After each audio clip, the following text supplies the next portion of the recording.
naszą dyskusję o Czerwonej Księdze Junga. Ja myślę, że należy trochę porozmawiać o autorze. Carl Gustav Jung. Jak wiele z Was wiedzą, urodzony był w 1875 roku, syn pastora szwajcarskiego, wyszkolił się w medycynie, a potem zajął się psychologią, co wtedy było bardzo młoda dyscyplina. I tam spotkał Sigmunda Freuda i stał się jego uczniem i zwolennikiem.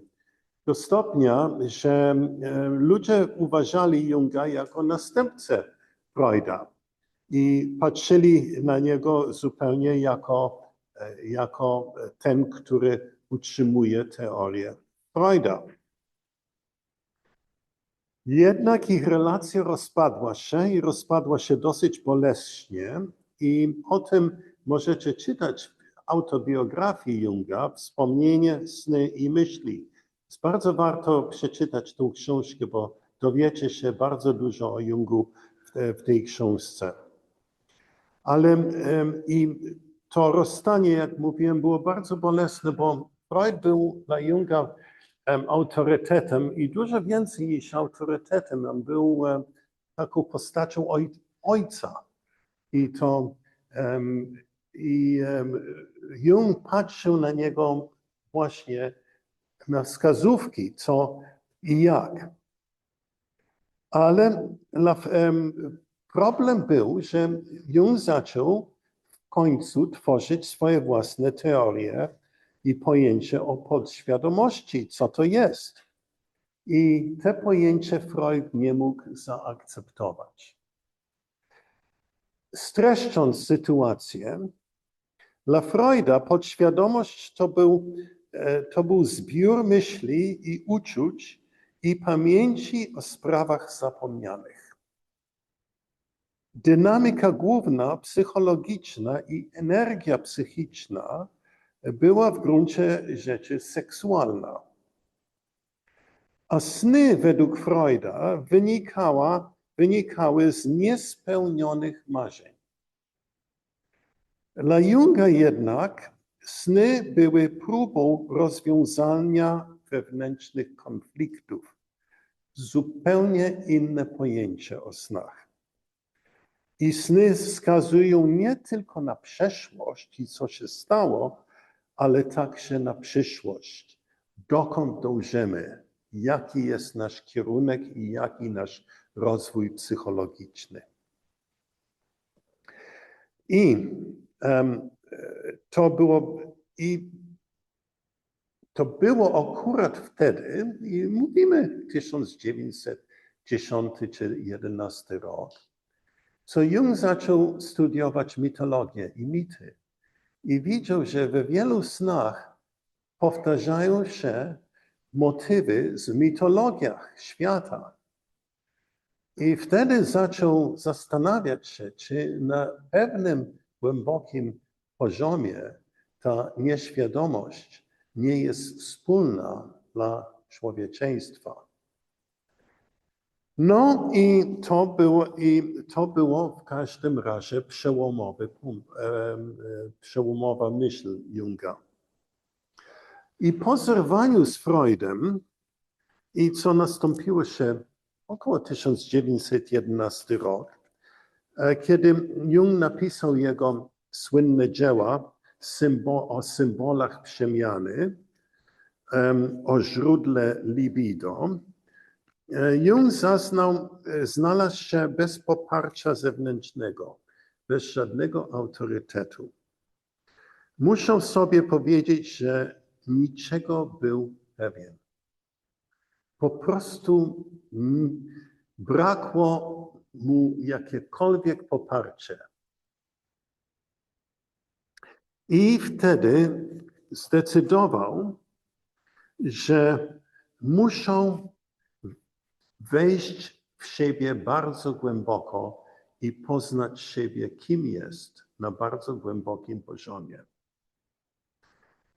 I wtedy zaczął tak zwany jego najtrudniejszy eksperyment, So zaczął się badaniem jego snów, jego marzeń,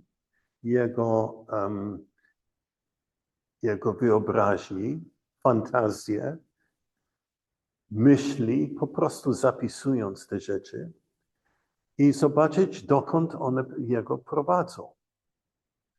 No i w tym i zaczął zapisywać to wszystko w zeszytach czarnych, tak zwane czarne księgi. I mamy zestaw tych czarnych księg tutaj. Możecie je obejrzeć. I jest tam angielski przekład tych czarnych księg. No i w każdym razie on w końcu zaczął widzieć, że coś innego się dzieje i że ten materiał go gdzieś prowadzi bardzo ciekawie. I zaczął właśnie przepisywać z tych czarnych księg inny tekst, który w tym on miał dużo pomocy i pomogła mu kobieta tak zwana Toni Wolff, z którą on miał właśnie bardzo intymną relację też. I to był bardzo ciekawy trójkąt pomiędzy Emą i Toni i Jungiem w rezultacie.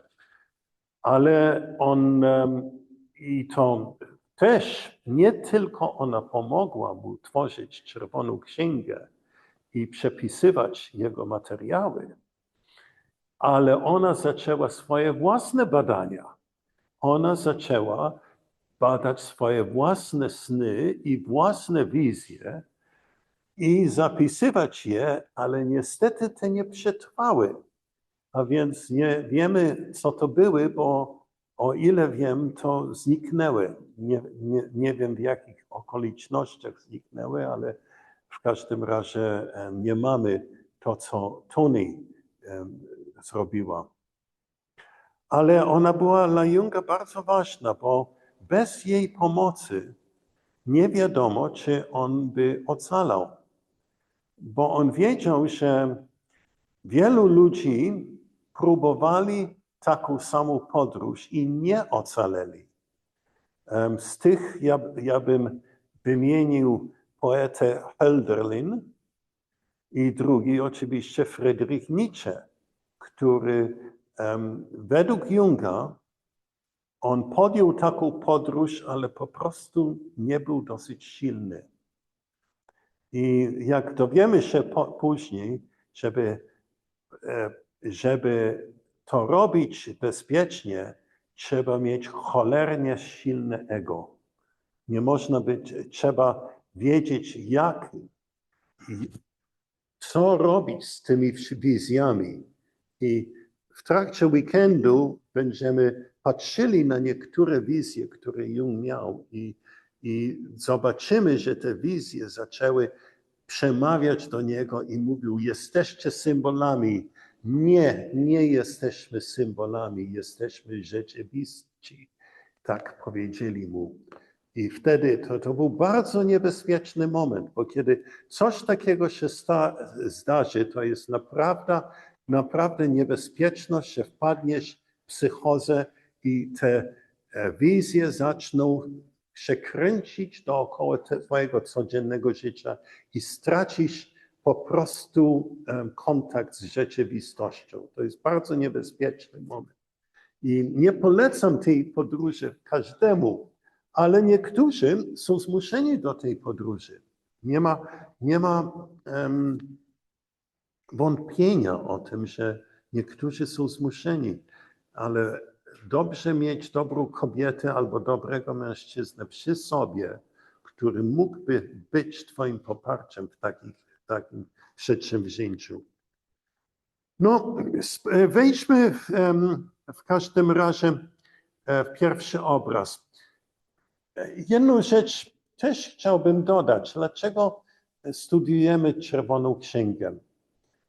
Bo wiele ludzi, z którymi rozmawiałem o Czerwonej Księdze, powiedzieli, tak, to są jego wizje, jego sny, co to mnie obchodzą? Dlaczego mam się zajmować wizjami jakiegoś psychologa, nie bardzo wiem jakiego, I co to jest dla mnie? Ja bym powiedział, zobaczymy. Czerwona księga, jak zobaczymy, jest napisana w stylu księgi proroczej. W tej księdze on opisuje nie tylko jego sny i jego wizje, ale to, co on widzi, dzieje się w zbiorowej nieświadomości ludzkości, w którym kierunku dąży dzisiaj psychologia człowieka. Co się dzieje w nas? Co się dzieje w zbiorowej psychologii? I to jest bardzo ważne, bo my widzimy dookoła nas. Ja nie wiem, czy wy czytacie wiadomości poza tym krajem, ale wszędzie wojny się toczą, rzezi, ludobójstwo, straszne i okropieństwa się dzieją. Coś się rusza w naszym świecie, co jest naprawdę bardzo nieprzyjemne. I ja bym powiedział, patrząc na Czerwoną Księgę, że jeśli czytacie jako księgę proroczą, że te rzeczy są przewidywane jako konieczne. I Jung pisze, dlaczego takie rzeczy muszą się dzisiaj dziać. I dlatego ja myślę też, jest to bardzo ważne dzieło. Teraz spójrzmy na pierwszy ten obraz, ta litera D. I ta D jest początek, ten tytuł, co jest po niemiecku Der Weg des Kommenden, a więc to jest droga nadchodzącego. A więc kto nadchodzi? To jest ciekawa rzecz. Kto nadchodzi? I też zobaczycie na górze, jeśli jest zodiak. Na samej górze jest zodiak i potem widać sfery niebieskie, planety, góry. No i potem jest miasteczko przy wodzie. A w wodzie, no, jakieś nieprzyjemne potwory. Jakieś ryby z dużymi zębami, nie bardzo przyjemne w wodzie. No i pod tym wszystkim jest taki żar, taki ogień ziemi. No i potem spójrzcie na literę D i na tą pionową tutaj linię, tą. I zobaczycie, że tam jest wąż, który wije się w górę i na dole taki kocioł i na górze korona. Te wszystkie rzeczy coś znaczą. I tutaj mamy obraz symboliczny psychiki człowieka. I mamy to, co jest nad nami i te wyższe sfery niebieskie, co dążą do sfery właśnie nieskończoności i do sfery transcendentalnej nad nami. No, a gdzie my jesteśmy? My jesteśmy w tym miasteczku tutaj przy wodzie. I to jest nasza świadomość właśnie. Bezpieczne miejsce od tych potworów, gdzie możemy zejść właśnie na dół do tych potworów i oczywiście i możemy też sięgać w sposób jakiś do góry, żeby łączyć się z światami transcendentalnymi.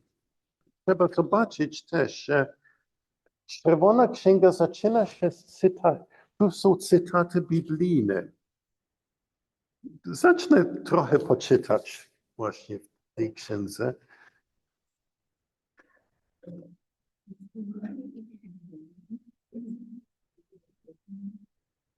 Czytam na stronie 115.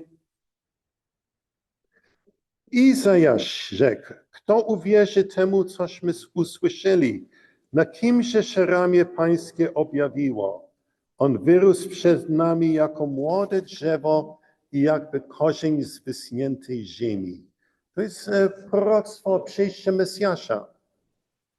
I potem jest po łacinie początek Ewangelii Świętego Jana, a Słowo stało się ciałem i zamieszkało wśród nas. I oglądaliśmy Jego chwałę jako jednorodzony otrzymuje od Ojca pełen łaski i prawdy. I dalej od Izajasza, niech się rozweselą pustynia i spieczona ziemia, i niech się raduje step, i niech rozkwitnie. Znowu wszystkie to są powieści o przychodzeniu i nadchodzeniu Mesjasza. A więc to, co można widzieć tutaj, że mamy w ręku księgę proroctwa, ale o kim? Kto tutaj nadchodzi? 2000 lat temu było proroctwo o przyjściu Mesjasza, a teraz coś innego się rozwija i czeka. Coś nadchodzi. I właśnie o tym nadchodzącym Jung pisze. I często odnosi się do nadchodzącego. Ale to dopiero musicie poczekać aż do niedzieli, kiedy będę miał wykład, żebyśmy sprecyzowali, kto to jest ten nadchodzący. Tymczasem trzymam was właśnie w napięciu. I zacznę czytać stronę 118. Kiedy mówię w duchu tego czasu, to muszę powiedzieć, nikt i nic nie może usprawiedliwić tego, co muszę wam przekazać. Usprawiedliwienie jest dla mnie zbędne, gdyż nie mam wyboru, lecz muszę to uczynić. Nauczyłem się, że poza duchem tego czasu działa jeszcze inny duch, ten mianowicie, który włada głębią wszelkiej teraźniejszości. Duch tego czasu chciałby słyszeć rzeczy pożyteczne i wartościowe. Również ja tak myślałem i to, co człowiecze ciągle jeszcze tak myśli we mnie. Ale ów inny duch zmusza mnie przecież, bym mówił niezależnie od usprawiedliwienia rzeczy pożyteczne i znaczące. Pełen ludzkiej dumy i zaślepiony przez zuchwałego ducha tego czasu, długo próbowałem owego innego ducha trzymać z dala od siebie. Tutaj zatrzymam się. Teraz, duch tego czasu jest niemieckie słowo Zeitgeist, co mniej więcej to znaczy duch czasu. Ale tutaj chodzi Jungu o coś zupełnie innego. Duch tego czasu to jest to, co my czerpiemy od świata. Kiedy patrzymy i podchodzimy w sposób ekstrawersyjny do świata i dostosujemy się do świata i szukamy znaczenia w światu, to właściwie zajmujemy się duchem tego czasu. I Jung do tego, aż zaczął ten głęboki eksperyment, to on tworzył teorie naukowe, wszystko bardzo ścisłe, wszystko bardzo logiczne. I właśnie o tym on wspomina, kiedy mówi o duchu tego czasu. A duch głębi jest coś zupełnie innego. Duch głębi to jest siła, która podważa wszystko, co my mamy, co jest logiczne, co jest sensowne, co jest uporządkowane i które nas zmusza, żebyśmy popatrzyli to w zupełnie inny sposób. Nie da się opanować. On myślał, że może opanuje albo trzyma od dala. Nie da się to zrobić. Duch tego czasu to jest zupełnie nie pozwala mu. to jest coś, co czuje się nam obce, ale zmusi nas właśnie, żebyśmy popatrzyli o tym zupełnie inaczej i jak dowiemy się później, żebyśmy mogli objąć paradoks. Objąć paradoks to jest coś, co w naszej kulturze, co jest bardzo, bardzo trudno, bo nasza kultura jest bardzo jednostronna i bardzo racjonalna. No, dalej czytam. Duch głębi pozbawił mnie rozsądku i wszelkiej mojej wiedzy i postawił je w służbie rzeczy nie dających się wyjaśnić i absurdalnych. Pozbawił mnie mowy i pisma służących we wszystkiemu, co nie pozostawało w służbie tego jednego, a mianowicie stopnienia sensu i bezsensu, który przynosi sens wyższy. I teraz w takim ciężkim akapicie jest to, co ja nazywam rubrykę. To jest tak, jak w szaliku jest w czerwonym zaznaczone instrukcje i zazwyczaj tu jest komentarz Junga. On przedstawia swoje wizje i to, co czuje i tutaj w końcu na stronie 119 tutaj on interpretuje i daje nam interpretację, o czym mówił. Wszakże wyższy sens jest dążeniem drogą i mostem, które prowadzą do nadchodzącego. A jest to nadchodzący Bóg. Nie jest to sam nadchodzący Bóg, lecz Jego obraz, który jawi się w wyższym sensie. Bóg jest obrazem, a ci, którzy do Niego modlą, muszą czynić to w obrazie wyższego sensu. Sens wyższy nie jest ani sensem, ani bezsensem. Jest obrazem i siłą w jednym razem, wspaniałością i siłą. Sens wyższy jest początkiem i celem. Jest on mostem przejścia i spełnienia. A więc my nie możemy, kiedy się modlimy, jest bardzo trudno modlić się bez obrazu. Potrzebujemy jakiś symbol, jakiś obraz. Coś potrzebujemy. A więc musi być jakiś most, który nam to objawi, właśnie w którym Bóg się nam objawia. I teraz Jung dalej i czytam 119 i 120, przedstawia swój wewnętrzny konflikt o tym, co to jest psychika człowieka. Bo dotychczas dla Junga i na pewno dla Freuda psychika człowieka był przedmiot do analizy, był przedmiot do naukowej nauce. I wtedy to coś, co można wziąć do laboratorium. No, ale Jung musiał uznać, że to nie jest to. O to chodzi. I czytam. Duch tego czasu we mnie chciał wprawdzie uznać wielkość i szerokość wyższego sensu, a nie jego małość. Wszakże duch głębi pokonał tę pychę i musiałem połknąć małość jako lek nieśmiertelności we mnie. Spalił widocznie moje trzeźwia, gdyż był niesławny, niebohaterski, nawet śmieszny i odrażający, ale kleszcze ducha głębi powstrzymały mnie i musiałem wypić najbardziej gorzki ze wszystkich napojów. A więc musiał uznać, że to, co on myślał, że była psychika człowieka, nie była. Że duch tego czasu skusił mnie myślą, że to wszystko należy do cienia obrazu Boga. Była to daremna pokusa, gdyż cień jest bezsensem. To, co małe, czasne, codzienne, nie jest jednak bezsensem, lecz jedną z dwóch esencji bóstwa.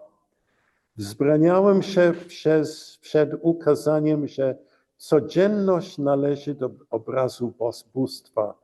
Uciekałem przed tą myślą, kryłem się przed nią w najwyższymi i najzimniejszymi gwiazdami. Ale duch głębi dognał mnie i przemocą wlał gorzki napój między moje wargi. Duch tego czasu podszepnął mi, ten wyższy sens, ten obraz Boga, ten stop gorąca i zimno, to jesteś Ty i tylko Ty. Ale duch głębi rzekł mi, Tyś jest obrazem nieskończonego świata. Wszystkie ostateczne tajemnice stawiania się przemijają, zmieszają w Tobie, gdyż nie posiadał tego wszystko, to jak mógł poznawać. I teraz najgorzki napój.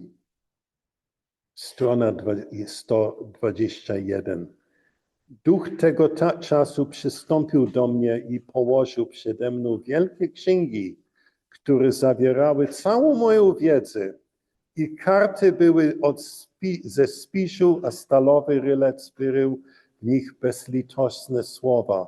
On zaś wskazał na owe bezlitosne słowa i odezwał się do mnie, mówiąc, to, co mówisz, to szaleństwo. To prawda, co mówię, jest wielkością, odurzeniem i skardzatą szaleństwo. Freud mówił, że to, co Jung mówił, było szaleństwo. Jego pojęcie o nieświadomości, zupełne szaleństwo.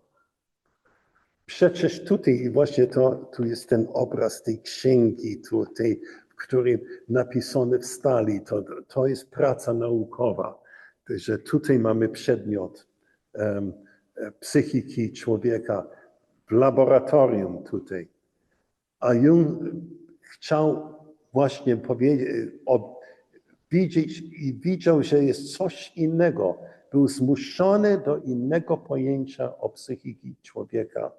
I duch tego czasu mówi, to co ty mówisz jest szaleństwo właśnie. I teraz duch głębi wszakże przystąpił do mnie i powiedział, to co mówisz istnieje. Istnieje wielkość, istnieje odurzenie, pozbawiono godności. Chora niedorzeczność, codzienność istnieje. Biega po wszystkich ulicach, mieszka we wszystkich domach i rządzi dniem całej ludzkości. Również wieczne gwiazdy są czymś codziennym. Codzienność jest wielką panią i jedną z esencji bóstwa.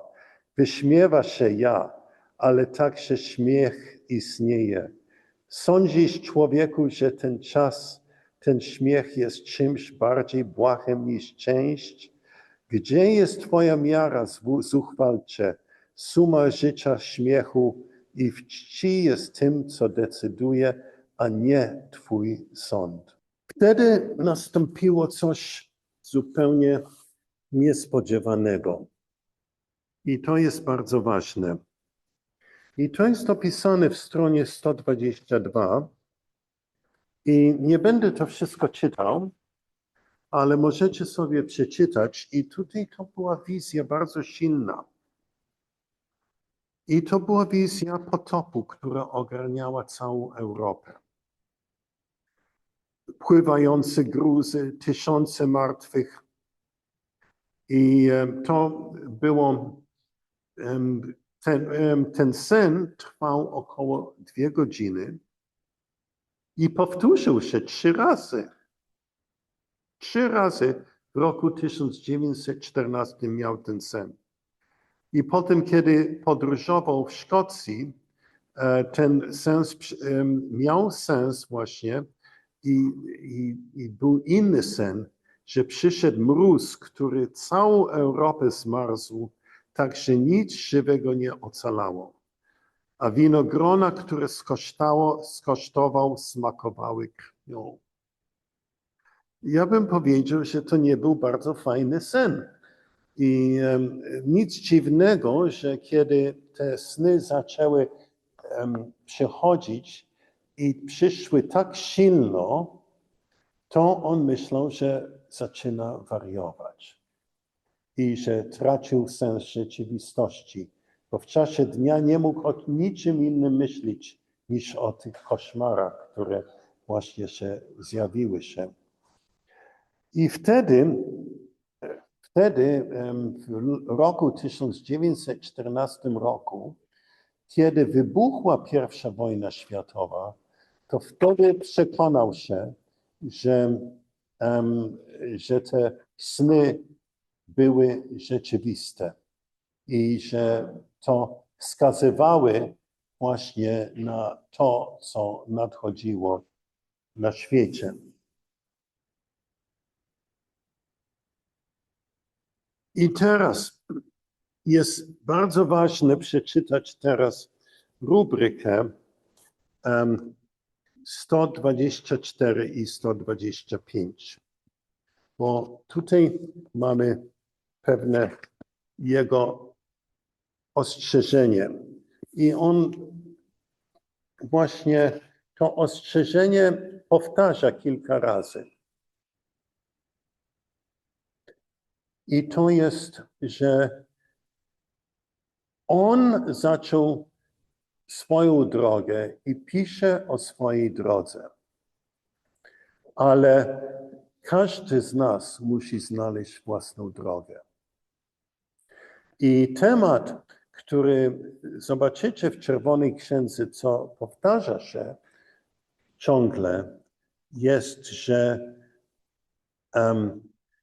że droga do nadchodzącego prowadzi do miejsca, gdzie musisz znaleźć swój własny wewnętrzny autorytet. Czas już przeszedł, żebyśmy mieli duchowe nauczycieli, guru, taki autorytet, który powie tobie, bracie, to jest, musisz to, tamto robić i tak dalej. Są tacy nauczyciele, ale ja nie wiem, o ile są wartościowe. Ja sam nie znalazłem wartościowego takiego nauczyciela.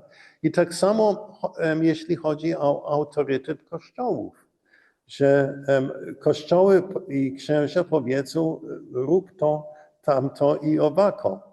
Ale jedyna rzecz, co jest warte, jest to, co znajdziesz w sobie. I to właśnie przeczytam teraz, strona 124. To, co wam daję, nie jest nauka ani pouczenie. Skąd mam wiedzieć, by was pouczyć? Przynoszę wam wieść o drodze tego człowieka i o jego drodze, a nie o waszej drodze. Moja droga nie jest waszą drogą, a więc nie mogę was pouczać. Ta droga jest w nas, a nie w bogach, nie w naukach, nie w prawach. W nas jest droga, prawda i życie. Biada tym, którzy żyją według przykładów. Życia w nich nie ma.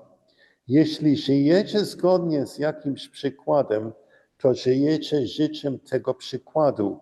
Któż jednak ma żyć waszym życiem, jeśli nie wy sami? A więc żyjcie nim sami. Drogowskazy upadły, przed nami leżą nieokreślone ścieżki. Nie pragnijcie zjadać owoców z obcych pól. Czyż nie wiecie, że wy sami jesteście żyzną rolą, która przynosi wszystko, co przynosi wam pożytek. Każdy człowiek idzie własną drogą tam. Nie chcę być dla was zbawicielem, prawodawcą, ani wychowawcą. Nie jesteście już przecież dziećmi. No czasami ja czuję się jeszcze jak dziecko niestety. ale to jest bardzo ważne, to ostrzeżenie Junga, żebyśmy właśnie nie przyjęli to, co on pisze, jako autorytet. To jest księga prorocza, w którym on pisze swoje wizje i co on widzi. I ta księga też może służyć jako przewodnik, co nam pomoże, żebyśmy nie błądzili zupełnie na ślepo. Ale każdy musi znaleźć swoje własne wizje. I to jest temat, który często powtarza się właśnie w Czerwonej Księdze. Znajdź swój własny głos wewnętrzny, swoją duszę. W następnym rozdziale on pyta, duszu moja, gdzie jesteś? Bo on stracił ten kierunek kilka razy, ale jest taki kierunek i każdy z nas może usłyszeć głos swojej duszy, który nami prowadzi, o ile ten cholerny zewnętrzny hałas, ten syczący właśnie smog naszych codziennych myśli mogą trochę ustąpić, uciszyć się i wtedy możemy usłyszeć ten wewnętrzny głos. Schemat pierwszej księgi, który będziemy właśnie studiować w tym weekend, to co czytaliśmy, było powołanie, droga nadchodząca.